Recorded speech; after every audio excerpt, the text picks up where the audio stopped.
Are you excited about Big Mouth Season 3 and you want to talk about it, but you just don't quite remember every little detail of the previous 2 seasons and the Valentine's Day special? Don't worry, today I'm recapping all of that for you to get you ready for more of Andrew, Nick, and the Hormone Monsters. After a quick stroll down puberty lane, we'll break down the latest trailer and talk about what to expect in the upcoming season. I'm Whitney Van Laningham, and here's everything you need to know for Big Mouth Season 3. Before we get started, I want to give a shout out to a super nerd sponsor who's been with us since day one almost, Ronnie M. Thanks to cool cats like this guy, we're able to bring you reviews, live shows, and more. Want to support Nerdwire too? Click the link in the description box to see if any of our Patreon tiers work for you. We'll thank you with blooper reels, behind the scenes looks, and more. But the best way to help us grow is to share the video with your friends and subscribe for notifications so you never miss a vid. Now on to Big Mouth! Season 1 of Big Mouth happened like a millennia ago in Netflix years, so let's just do a quick recap. For girls, we're just a yarn ball of aching tubes. Ew, that's gross. Yeah, exactly. And that's why we need equal pay. The series starts off with a bang. Ejaculation, penis envy, getting your period at the goddamn Statue of Liberty. And trust me, it only gets grosser and more awkward from there. Just like middle school in real life. Flick your tongue around. Ideally. And you really want to get your tongue underneath hers, too. Yeah, you want to get in there like a Claritin to just dissolve. Yeah. We're introduced to Andrew and Nick, 2 best buddies trying to navigate the semen-filled waters of puberty. And hey, life's always easier with a good friend by your side, right? Wrong. Andrew's hormone monster, the horny creature tasked with guiding him through puberty, has arrived, bringing with him erections and body changes by the ton. Nick sees Andrew's one night at a sleepover and his world is rocked. Andrew has pubes and a big ol' schlong, so Nick starts feeling inadequate. Meanwhile, Andrew's just trying to get through class without splooging in his shorts. And while I agree that jerking off in your friend's trundle bed, in the school bathroom, and all over his crush Missy's Mesopotamian gown is definitely a faux pas, it's honestly not out of range of what an actual 12-year-old is capable of. Their friend Jessie is developing at an alarming rate too. Not only does she get her first period all over her white shorts at the Statue of Liberty during a field trip, she also makes out with Nick in the hallway at the school dance, and things are getting confusing. But like all middle school relationships, they break up pretty quickly.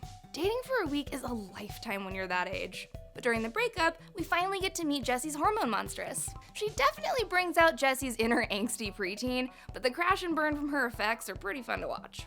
And speaking of dating and fluctuating hormones, Andrew goes through like a whole episode where he thinks he's gay because he pops a boner while watching a Dwayne "The Rock" Johnson trailer. First of all, I'm sorry, but everyone wants to get down by The Rock, regardless of gender identity or sexual preference. Second of all, it's fine, everyone experiments, and that's truly the only way to figure out what turns you on. He ultimately concludes that he is in fact straight though.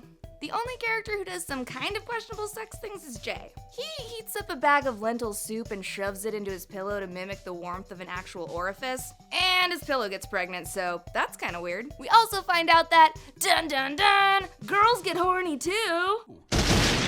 Of course, finding this out only makes the boys hornier also, and Andrew starts developing deeper feelings for Missy. You know, deeper than just getting semen on her dress at the school dance.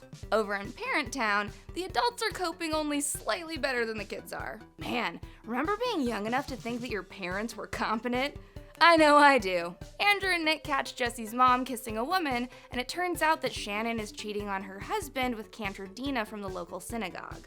Fueled by the fiery rage of the boxy dress her mom made her wear, her parents' inevitable divorce, and you guessed it, hormones, Jessie decides to run away with Jay. Their preteen hookups are the stuff getting revenge at parents is made of.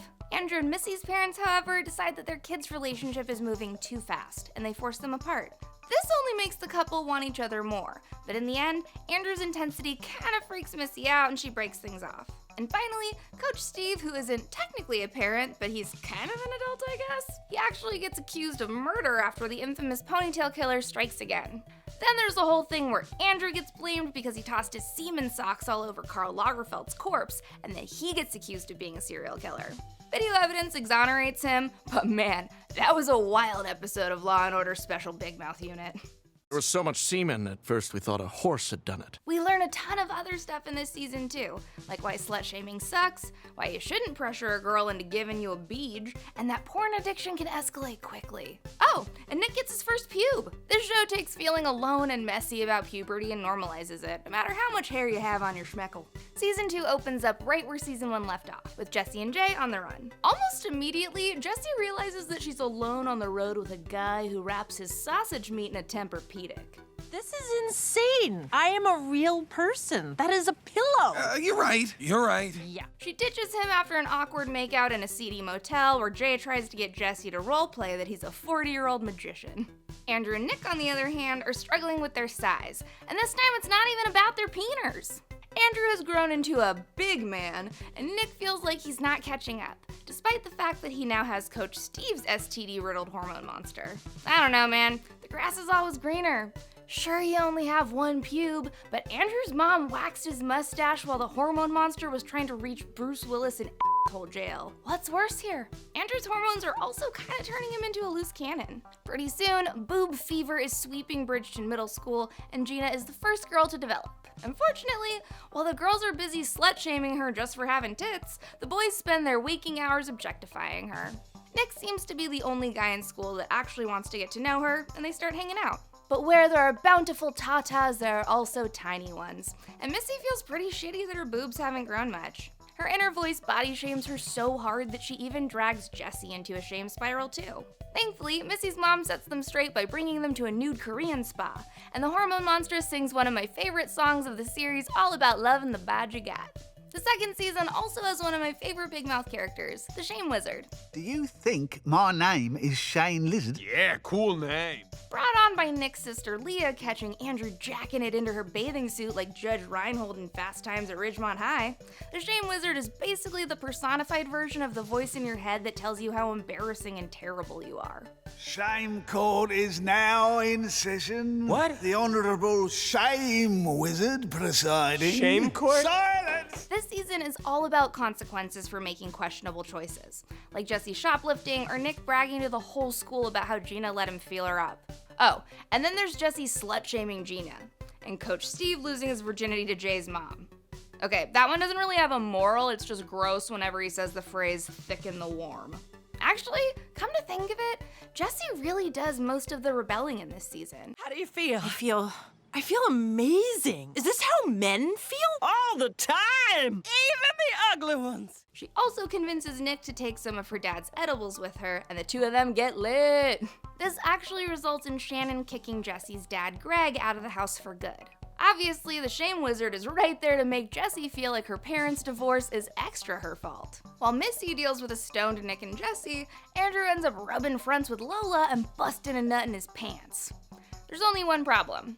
He was kind of on his way to go break up with her, and now he has to find a way to do that after he dry humped the heck out of her. Middle school's hard, guys. When he finally asks Lola if they can just be friends, Lola breaks his wrist. To be fair, her mom basically abandoned her in a condo with a broken microwave and a stack of lean cuisine, so she's had a rough life. But then she spreads the news about his leaky hose all over the school, and it turns into a huge ordeal. Luckily, Andrew and the rest of the guys learn all about toxic masculinity at Guytown, the sleazy daycare center for lonely men run by Jay's dad, Guy Bilzerian. Even Matthew learns the lesson that being bitchy and catty isn't a personality. Meanwhile, Nick is delivered a fresh hormone monster, a little guy named Tyler. Tyler honestly sucks at advice, and Nick usually has to correct him on how to treat women. Luckily, the Hormone Monstress is there to help orchestrate Nick and Gina's first makeout. Missy, on the other hand, discovers masturbation for the first time! Fun! She gets caught humping one of her stuffed animals at the school sleepover, which barely overshadows the fact that everyone is already freaking out about Gina and Nick's hookup, and Jessie's subsequent betrayal. This culminates in a final showdown with the Shame Wizard, who's been exploiting them all along for jerking off and hooking up and trying weed and discovering their sexuality. They finally realize that when they share their embarrassing secrets with each other, the Shame Wizard can't affect them. You're really lucky if you realize that being true to yourself is the way to go in middle school. I only want you to be a better person. You do? Of course. In the season 2 finale, Jessie's mom finally makes her go to therapy to confront some of her angsty behavior. She and Nick decide to go instead to the Department of Puberty to see what they can do about getting new hormone monsters, because clearly Tyler and Connie have been leading them to some pretty bad decision making lately. Andrew reluctantly joins them. Oh, side quest. Jay finally figures out that he's bisexual! After making out with Matthew and discovering the magic of a devil's threesome with 2 pillows, he realizes that a mouth is a mouth and a beej is a beej. Sexuality is a spectrum! Who says you can't have both? Proud. I'm proud of Jay. Ultimately, Jessie and the council both decide that rather than continue to lead Jessie down this destructive path, she'd rather transfer custody over to the Depression Kitty instead. Then Andrew finds out that Missy still likes him. Remember that because it comes back in the next special. Nick is busy trying to track down a hormone monster that will put him on a more manly track. Unfortunately, they're all on a ticking clock. If they stay in the department too long, their puberty will be stunted forever. In true Big Mouth fashion, Connie, Maury, Nick, and Andrew save Jessie from the Depression Kitty by distracting her with a laser and then kicking her in the butthole. Perfect revenge. This representation of depression is honest and realistic, and Jessie ends up taking her mom up on going to therapy. And surprise! Connie is now Nick's new hormone monstress.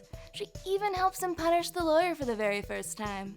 Season 2 also contains one of the best episodes of television ever, the Planned Parenthood episode. It basically breaks down for the kids on the show, and the audience watching, what services Planned Parenthood offers and the huge difference between men's and women's responsibilities when it comes to sex. They cover STDs, abortion, contraceptives, consent, regular screenings for cancer and HPV, and more. It also explains why men and women both need to work together and communicate to keep their sexual encounters healthy and safe. The My Fuzzy Valentine special was a fairly quick watch, but even so, a few character storylines ended up taking a hard turn. The whole thing takes place on Valentine's Day, but it's definitely not a traditional lovey-dovey episode. For starters, even though the hormone monstress is helping Nick touch his ween at night, she's also accidentally giving him a couple of lady puberty problems. His nipples hurt, he's emotional, and he starts being rude and dramatic towards his parents.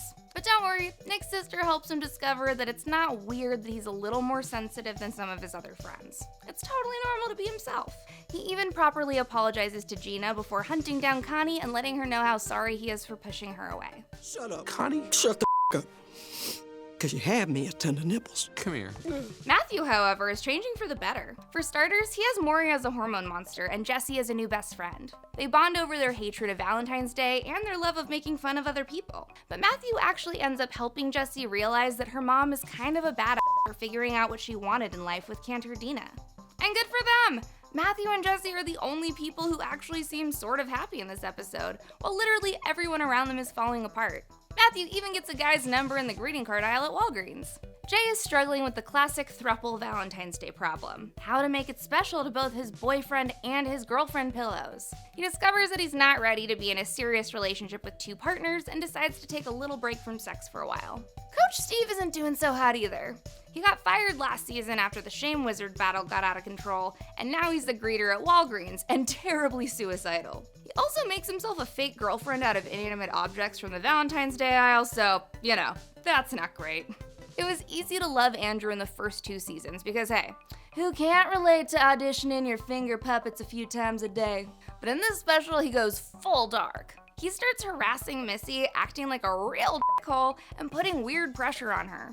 He even throws money at her like his dad does to his mom. It's really unsettling. Oh, and he also decides that he wants the Billy Crystal at a Clippers game look, so he starts wearing a maroon Kangol hat that gives him festering blisters on his scalp.